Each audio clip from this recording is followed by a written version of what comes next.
Welcome back to 755 is Real. I'm David O'Brien, praise writer for The Athletic. Welcome to 755 is Real, presented by Topps. I forgot to do that. Check out Topps Project 70, celebrating 70 years of Topps baseball cards. And we got a special guest today. It's going to be good to talk to Andrew Baggarly, the Athletics writer covers the Giants. He's the Giants beat writer for The Athletic. And obviously there's a lot to talk about, Andrew. Bags, welcome to the show, man. Hey, thanks for having me. We're two of the Athletics old OGs. You've been on your beat for a while. I've been on my beat for a while. We got these guys on some of these other beats who are like in their 20s and still figuring life out. And you and I have been around the block a few times. So good to be on with you. Well, we're certainly OGs covering our teams, not necessarily for me for The Athletic.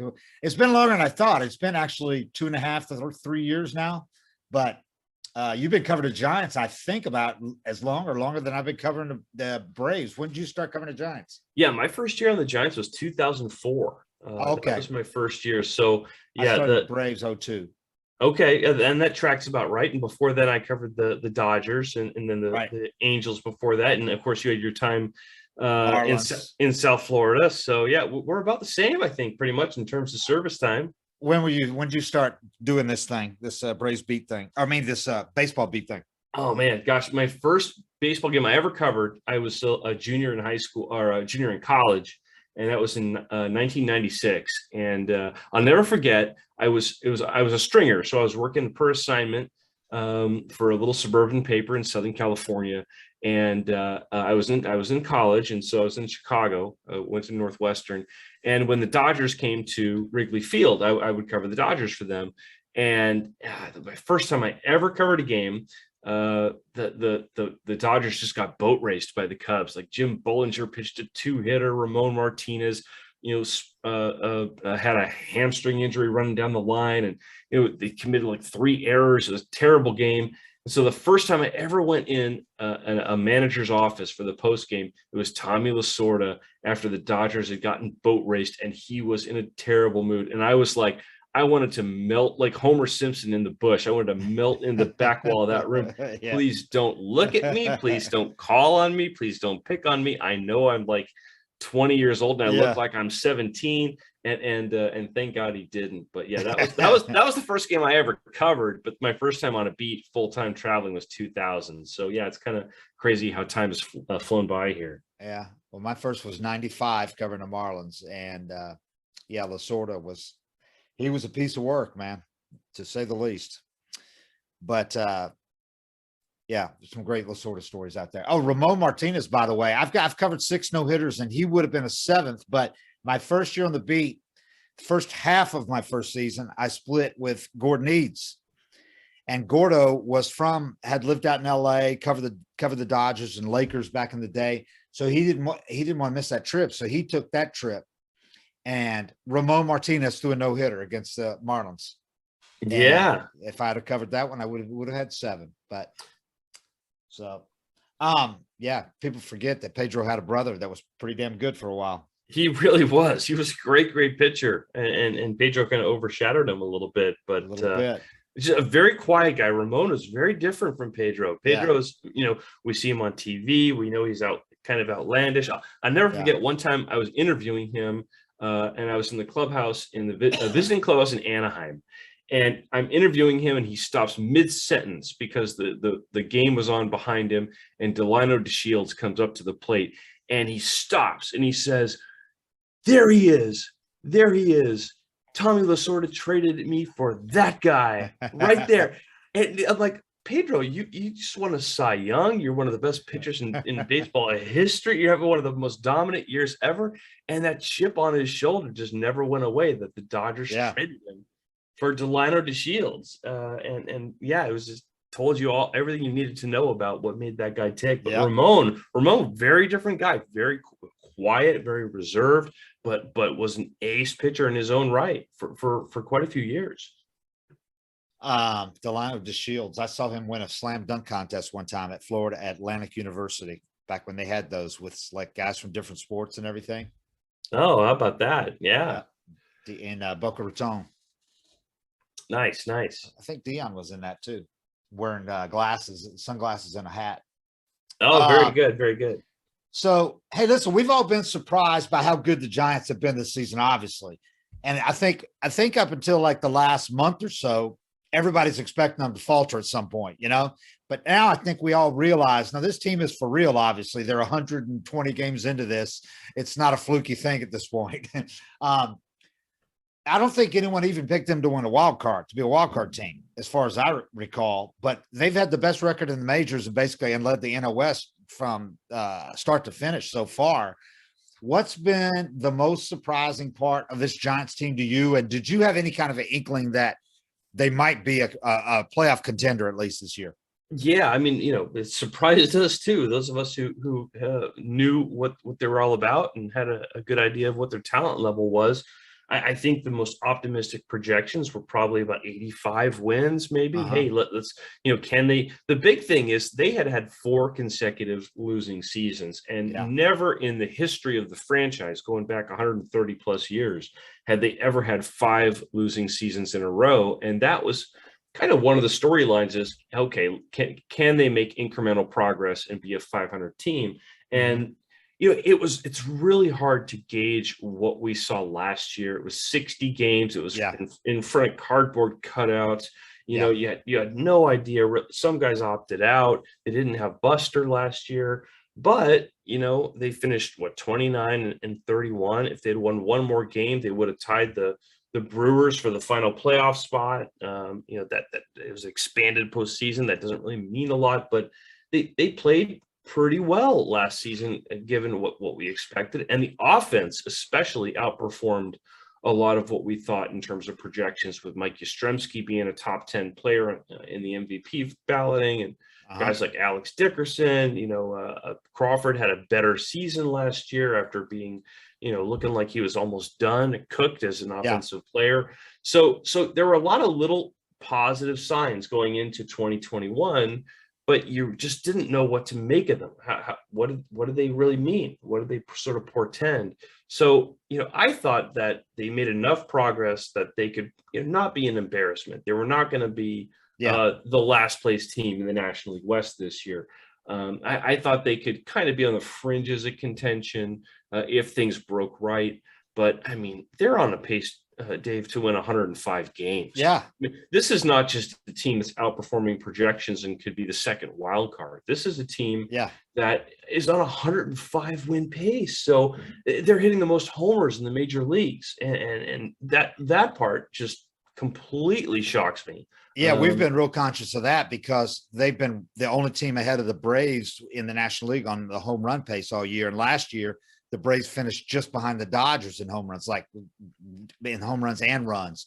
So to keep looking up and seeing who's ahead of the Braves home run wise and see the Giants, so I've been aware of that all year. And that certainly has been, the irony of this, of them being so good is that it was the Dodgers and the Padres that made all the moves in the offseason that everybody was like, oh, these two teams are going for it. Poor Giants, they're going to suck again. So and they're getting Gabe Kapler, for God's sake. So we had seen Gabe Kapler in Philly. So we're going, oh, they have no idea what they're getting. And, so that only added to the surprise factor, at least from the outside looking in from the other coast, watching this thing unfold. We all thought the Dodgers and the Padres were going to run away with this thing. I think everybody did. Everybody assumed that this was going to be one of the best division races in baseball. We just had the wrong two teams. We had one of them right, and that really is one of the amazing things is the Giants have won 9 straight series. They've been on this incredible pace, and they can't get any separation from the Dodgers because the Dodgers, for as many things has gone wrong for the Dodgers, Dustin May had Tommy John surgery. Clayton Kershaw has been out for a while. Mookie Betts has not been Mookie Betts. Cody Bellinger has not been Cody Bellinger at all. And Trevor Bauer, he had some problems from what I understand. Quite a few, I think. Yeah, there's a few documented issues there, and yet they can't shake that. That's how good the Dodgers are. They're still right there. And I think that if you look at some of the projection systems and some of the numbers in our own vaunted power rankings on theathletic.com, the Dodgers are number 1. So there's still an expectation that they're going to win this division. But the Giants are kind of like, we're not going to lose a series here. We're not going to give you a chance to catch up. The Dodgers won, 9 out of 10 and made up 1 game. So it's now shaping up to be one of the better division pennant races of all time. Since really. the Dodgers Braves back in the day. Yeah. or since I'll tell you what, if you talk to Giants fans, the one they're going to bring up is 1993, of course, when the Giants won 103 games and went home because there was no wild card. Yeah, and they're still very salty. Giants, yeah, they're very salty when the Braves were part of the NL West and they won the division. And really, Giants fans can't decide who to be madder at. The Rockies for going 0-13 against the Braves that year, or the Padres for trading the Braves Fred McGriff, who just went off. So that's what I meant. The Braves Giants, the last great race. Yeah, and that almost really that was kind of the race. I think that for the Bob Costases of the world, the purists who just hated the wild card, that kind of made the wild card sellable. Because exactly, how fair is this? We have a team winning 103 games, not making the playoffs. Let's fix that. So the Giants kind of made life easy on Bud Selig to sell the ushering in of the wild card. So you won't have that situation this time around. If the Giants don't win the division, they'll certainly be in that wild card game against probably the Reds or Padres. But they don't want that. They want that division. They feel that there's no reason they shouldn't shoot for that. And I expect that they're going to, maintain their focus and try to close this out. I covered the 97 Marlins team that won the wild card, and they hadn't quite figured out. They still had some kinks to work out in the wild card formula, because get this, the Marlins win the wild card that year, right? So the Giants, they're playing the Giants who won the West. The Giants have the home field advantage, so to speak, because the wildcard team could not have home field advantage. But how they did it was they started at the wildcard spot with 2 games, and the home field advantage, it means you get 3, 4, and 5 at your place. Now, who could have thought something that stupid? So what the Braves did, they won the first 2 games at home. It's a best 3 out of 5. So they go to San Francisco. All they got to do is win 1 game. and the Giants had home field advantage. So that's what they called it, at least. Right, sure. So the Braves go out there and win 1 game, and they sweep. They sweep the Giants, who had home field advantage and played 1 game at home in a best-of-5 series. Yeah, it's funny. You the Braves went on to win the World Series, or the Marlins went on to win the World Series that year. A lot of things I think Giants fans have been able to let go of because, they won the World Series in 2010, 2012, 2014. Right. So it's easy to kind of let go of a little bit of the pain from the years before that. But there were, you look, especially at Barry Bonds. You look at Barry Bonds was a terrible postseason player for a good chunk of his career before 2002, and he had a terrible postseason series against the Braves, against the Mets. I was joking around thinking, I can't think of the last time I've seen the Mets play well against the Giants. It seems like the Giants always boss them around, and I had to go back to like Benny Agbayani's home run against them in the NLDS in 2000 or something like that. It's funny. Giants fans still kind of they're not at the forefront anymore, of course, because their pain's been alleviated somewhat by those 3 titles, but they don't let go of some of those postseason losses before that. 2003, that team won 100 games and won the division.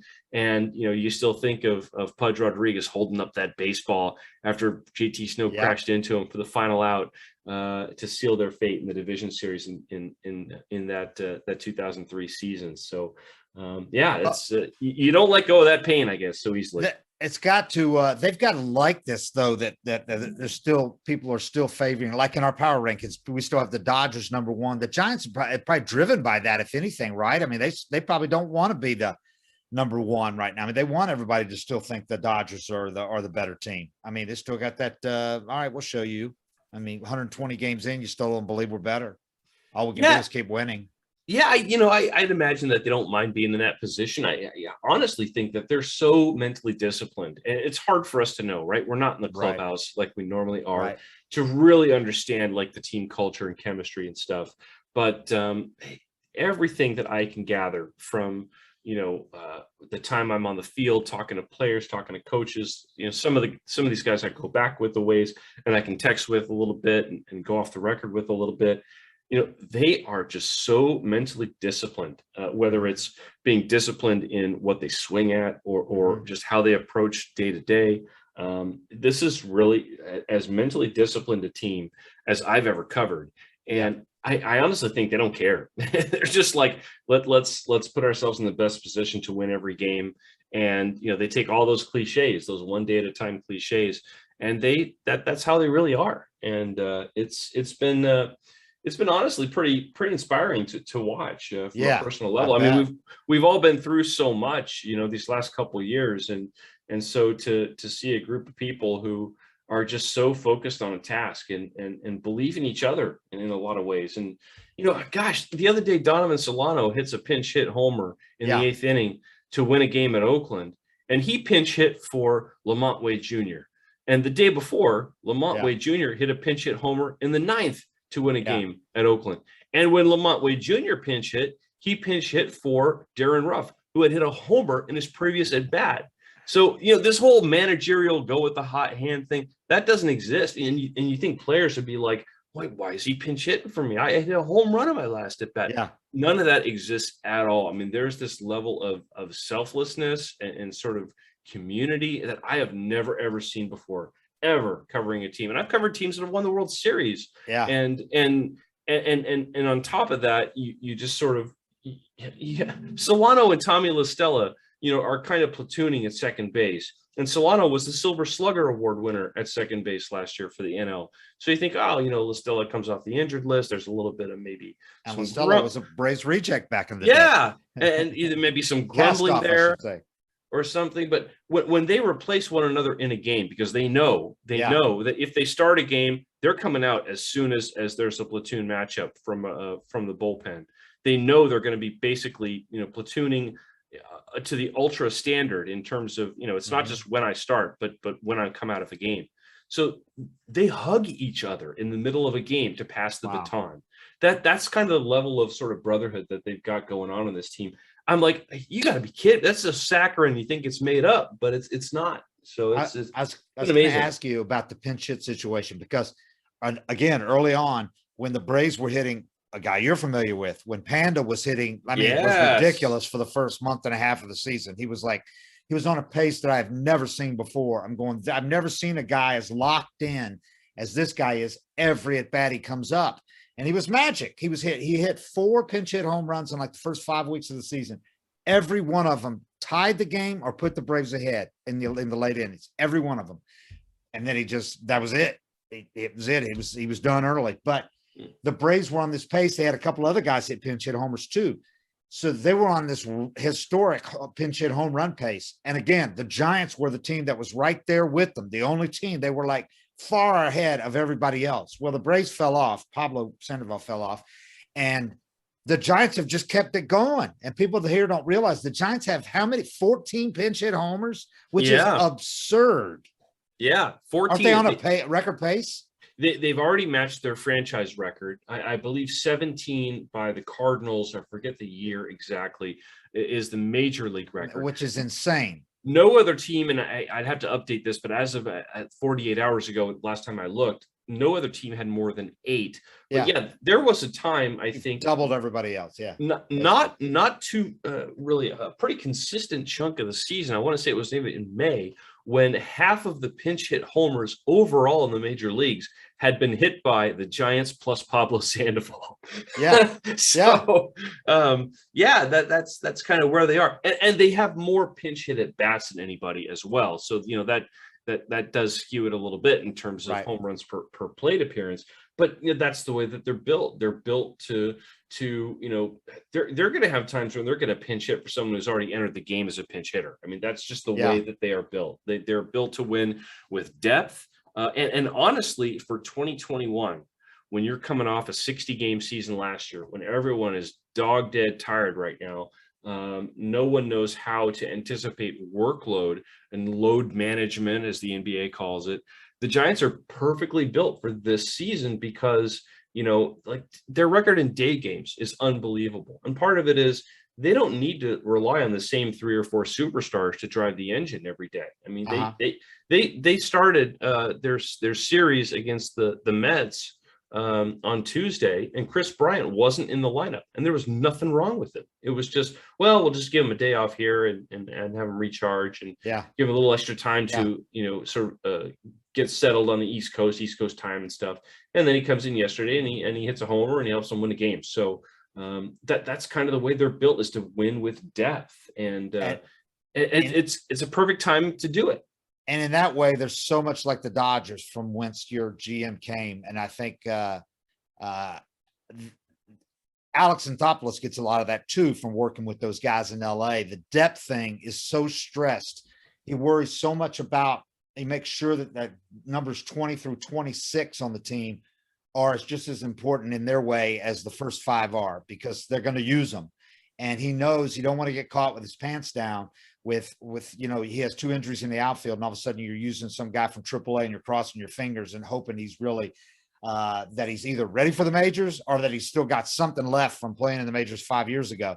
And they don't want to have that happen again. And it hasn't, because they've concentrated on depth. The Braves have, Alex has, and the Giants are like that. The Dodgers are like that. The Dodgers have been like that for years, where you were like, why are they going out and get that? They've already got all this. Do they really need to add that? But they don't think like that. Those GMs don't think like that. They think you can't have enough pitching, you can't have enough depth and guys that can play 5 different positions. Yeah, no, it's been Scott Harris is their GM. They hired him away from the Chicago Cubs. And I was talking to him a couple of months ago, and he said that, even if they sort of look at a pitcher who's at AA in someone else's system that they identify as a potential breakout candidate, and maybe they try to acquire him, but they don't. And then he goes somewhere else, but then he breaks through and he does have success in the major leagues. They're like, we feel gratified if that happens, because it's like our evaluation was right on that guy. But and to your point, Brandon Belt is having a great season. He's got career high 19 home runs in just 266 plate appearances. But he's missed some time. He had that knee injury. He went out, and there have been times in the past when you lose a Brandon Belt, and all of a sudden you're playing Tony Abreu at first base. Right. You're playing, you got Kelby Tomlinson in the lineup. I don't mean to denigrate specific guys, but guys who were just, kind of major league filler type players. Well, now Belt goes out, and you got Darren Ruff and Lamont Wade Jr. tag teaming first base. And in terms of wins above average, the Giants rank right there with the Braves at first base and wins above average for the position. And the Braves kind of have this guy named Freddie Freeman, right? Who's pretty good. Yeah, pretty good.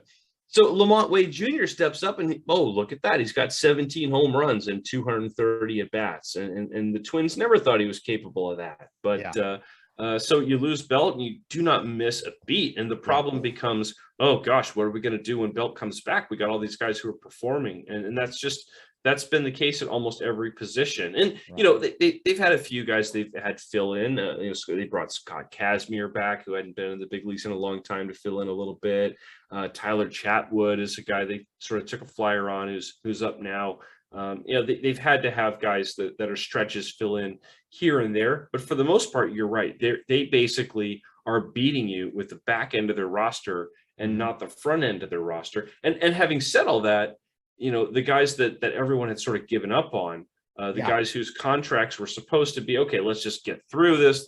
Let's be respectful to Brandon Crawford. Let's be respectful to Buster Posey and Brandon Belt. I was going to ask you about those 2 guys. Yeah, you think, okay, these are inherited pieces. They're writing it out. Let's just get to the end of their contracts, and then they can really rebuild from there.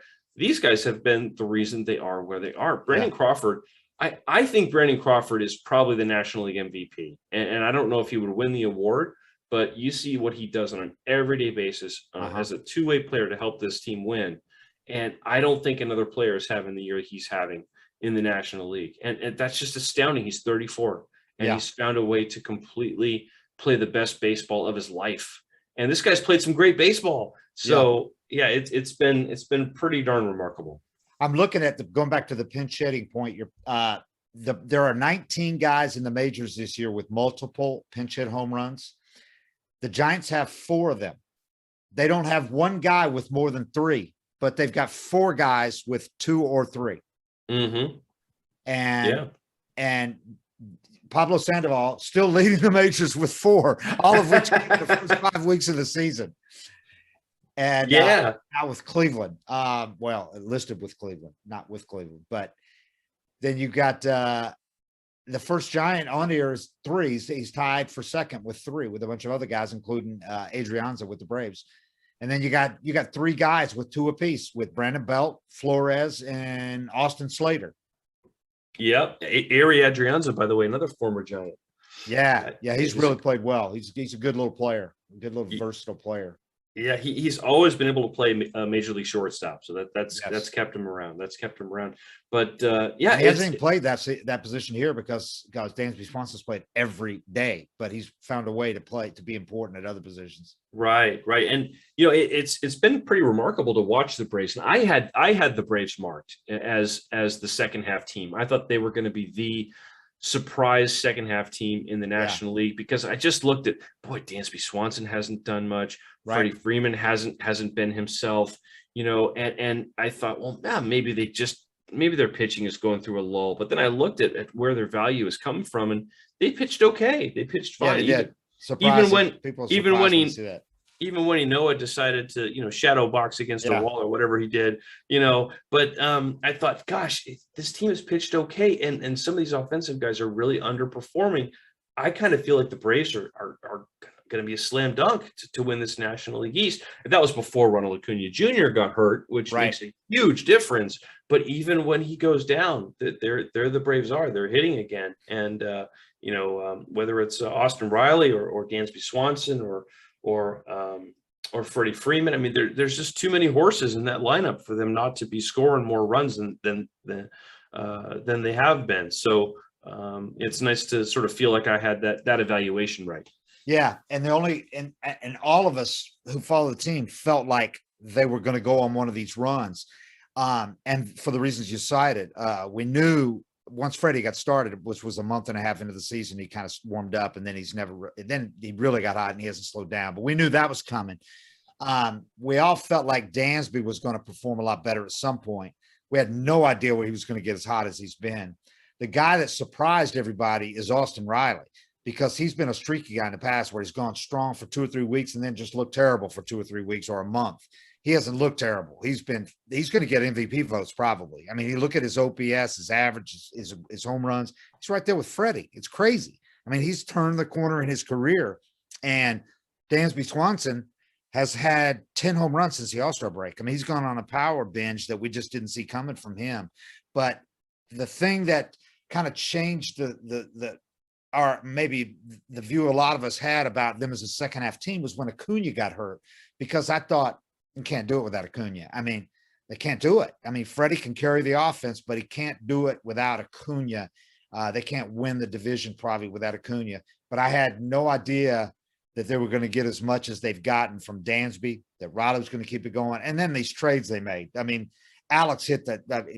He got criticized by a lot of people on the day of the trade deadline, and when he picked up Jock Peterson before that, as like, okay, that's not going to move the needle very much. But all the moves that he made have worked out so far, and they haven't even brought up Eddie Rosario, who's hitting like crazy in AAA on rehab now. So they'll be adding him at any point, especially for September. It's going to be another bat in there. So they've been a little surprising with what they've done offensively since Acuna went down, but the pitching has been strong. And a guy you saw last year, Drew Smiley, has been, he drew the fans' ire in the first month and a half of the season. It was really bad, gave up a ton of home runs, but he's one of those guys that even though he still gets criticized a lot by the fans, he's actually pitched quite well since his beginning with the third month of the season. His last 12, 13 starts, the Braves have won all but one of those games, and doesn't go real deep in the games because only about 5 innings, but he's been a solid pitcher and stopped giving up so many homers. Yeah, he's kind of like a turbo Rich Hill a little bit. That breaking ball is just such an out pitch for him, and he missed so many bats, and he was hurt for the Giants last year too, but then he got back in there. When he did pitch, it was just eye-opening. And I really feel like the Giants felt this way, and I think they're valid for thinking it. If they had found a way to sneak into last year's postseason as that number 8 team in that expanded postseason field, and they just missed out, They lost the last game of the season. They could have gotten into a tie, but if they had gotten in, they would have been the 8th seed. They would have played the Dodgers, and it was a very, very short series. And the way that Drew Smyly was pitching at the time, the way that Kevin Gossman was pitching at the time, and has continued to pitch for the most part this year, they felt like it was a free roll. No one would have expected them to do anything against the Dodgers, but they felt sort of sneaky confident that they could have upset the apple cart there and beaten the Dodgers in that first round postseason series 1 versus 8. They could have pulled the Denver Nuggets on them. They had played them enough to be confident, right? They knew what they had. And it's like when I covered the Marlins against the Braves in '97. Even though the Braves won the division, the Marlins had played them head to head enough times that they knew they could beat them in a series, and they did in the NLCS that year. Yeah, and I think that's the way that the Giants felt last year, and obviously they weren't able to sneak in, and the Brewers ended up being that 8th seed. But I think, then the Braves were up 3-1 on the Dodgers in the NLCS. Right. Yeah. So, it's, but you know what? And I hear this a lot from Giants fans. They say, "Oh, it doesn't matter that the Dodgers won. That's an asterisk World Series. It was only a 60-game season." And I have to, you're sensitive to what your fan base thinks, but I call people out on that. I'm like, don't go there with me, because A, they had to go through 4 rounds of postseason play, not 3. B, I don't care that they won 60 games and that's it. You think they wouldn't have won the division if it was 162 games? Look at how talented that team is. And 3, none of us can appreciate how hard it was to play last season, when they were completely away from their family, from their friends, from their kids, from their wives, from everybody important in their lives, and what they sacrificed to be able to play that 60-game season, how disorienting it was. It took so much mental toughness to get through last year. I mean, for all of us, so I think the Dodgers absolutely deserve last year's World Series champion. They deserve to be on the same standing with everybody else who's won a World Series. So yeah, I kind of shout that one out whenever I hear it from Giants fans. If you talk to players or managers or coaches, they will all tell you last year was harder, as more of a grind than any 162-game season, because of the reasons you cited. And then what people also forget is they had no home field advantage in the NLCS or the World Series. They're on a neutral field. And the Dodger Stadium, as you know, is quite a home field advantage. Oh, so, yeah. So in a lot of ways, it was a tougher year to win the World Series than it is in other years. So there was a whole different set of challenges that teams faced last year.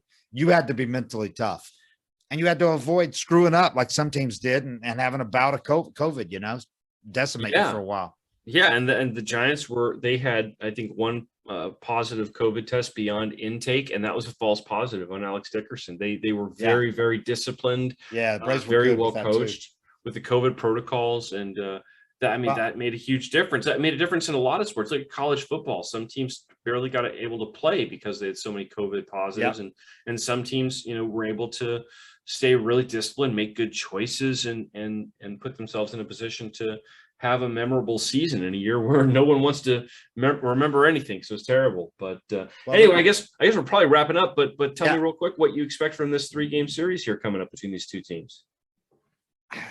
It's going to be a good series. The Braves are playing really well. They had, they kind of got brought back to reality by the Yankees. They had won 9 in a row, but the Yankees had also won 9 in a row. And now the Yankees have won 11 in a row, and the Braves have won 9 in a row and lost match too. So, but the last game was really good. Could have gone either way. Freddie got a bad call at home plate, but the Yankees are legit. Obviously, they're playing well now. So I think this series is going to be good. I think one team will win 2-1. I don't think either team's going to sweep this thing. And I wanted to ask you about, real quick before you go, Gabe Kapler, because we saw the worst of Gabe Kapler, I think, when he was with the Phillies. We saw him, kind of learning to be a manager, screwed up a lot on the big stage, and got hammered for it, and shown, on MLB Network and ESPN, the highlights getting booed, the moves he made. And I think he came across as kind of arrogant and not really with a deft touch with his team, and making moves that were by the book and not with any kind of a feel for the game. But it seems from outside looking in that he really learned from the experience, because he's been totally different out there. Yeah, I'll tell you my sort of thumbnail sketch on Gabe Kapler. So he gets hired to replace Bruce Bochy, which is a tough ask for Yeah. anybody. And he's so different from Bruce Bochy. He's a different personality. And he gets hired, and it's an unpopular hire. They knew that they were going to have to work to build some consensus behind him, because a lot of the fans just were really turned off by him, whether it was because he just really struggled in Philadelphia and was fired there, and had taken a team that they expected to win, and had 2 seasons where they kind of scraped 500, or whether it was some of the things he'd written about on his blog in the past that made him seem a bit kind of flighty or quirky, or just the fact that you look at this guy and he's this chiseled guy. He's huge, man. who you can't identify with him, right? You think, it's how authentic is this person? Because Bochy was just an authentic person. You knew what you got with him, and this guy is just very different. And I even thought, covering him, I'm like, okay, we're gonna have to talk to him twice a day, and I'm gonna have to listen to his psychobabble twice a day. And I really thought that he was a very inauthentic person. I really did. And maybe that's my fault for prejudging him a little bit.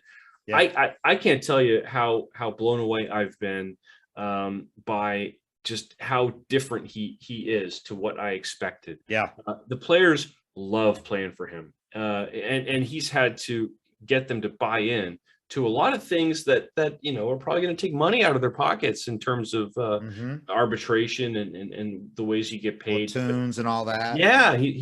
There's a lot of sacrifice in the way they play that he has to get people to buy into, and they have totally bought into it. He brought in all these coaches that had little to no major league experience as players.